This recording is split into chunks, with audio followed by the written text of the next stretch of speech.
اعوذ باللہ من الشیطان الرجیم بسم اللہ الرحمن الرحیم السلام علیکم۔ حضرت امام ابو حنیفہ قرآن اور حدیث کے بہت بڑے عالم تھے۔ آپ ملک کے عراق کے ایک شہر کوفہ کے رہنے والے تھے اور کپڑے کی تجارت کرتے تھے۔ آپ کو ہمیشہ اس بات کا خیال رہتا تھا کہ جو آمدنی بھی ہو وہ حق حلال کی ہو۔ ایک بار امام ابو حنیفہ رحمہ اللہ نے اپنے ایک نوکر کو کپڑے کی کچھ تھان دیے کہ جا کر بازار میں فروخت کراؤ۔ ان میں سے ایک تھان میں کچھ خرابی تھی۔ آپ نے نوکر کو سمجھاتے ہوئے کہا، دیکھو جب تم یہ تھان فروخت کرنے لگو تو گاہک کو بتا دینا کہ اس میں یہ خرابی ہے تاکہ گاہک دھوکے میں نہ رہے۔ نوکر تھان لے کر بازار چلا گیا۔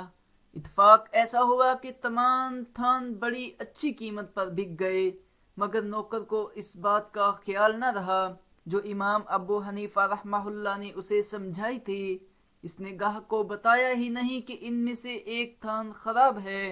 تھانوں کی فروخت سے جو رقم ملی نوکر اسے لے کر خوش خوش گھر آیا۔ اس کا خیال تھا کہ یہ رقم دیکھ کر امام صاحب بہت خوش ہوں گے، مگر جب نوکر نے وہ رقم امام صاحب کے حوالے کی تو آپ نے اس سے پوچھا، کیا تم نے وہ خراب تھان گاہک کو دکھا دیا تھا اور اسے بتا دیا تھا کہ اس میں نقص ہے؟ جناب مجھے تو خیال ہی نہیں رہا۔ گاہک نے تھانوں کی ایسی اچھی قیمت لگائی تھی کہ خوشی کے مارے میں آپ کی بات ہی بھول گیا۔ یہ سن کر امام ابو حنیفہ رحمہ اللہ نے رقم نوکر کو واپس کرتے ہوئے کہا، رسول اللہ صلی اللہ علیہ وسلم نے فرمایا ہے کہ بیچنے والے کو اپنی چیز کا عیب گاہک کو بتا دینا چاہیے۔ جو شخص اپنی چیز کا نقص چھپا کر فروخت کرتا ہے وہ حرام کھاتا ہے۔ جاؤ یہ تمام رقم خیرات کراؤ، یہ ہمارے لیے حلال نہیں ہے۔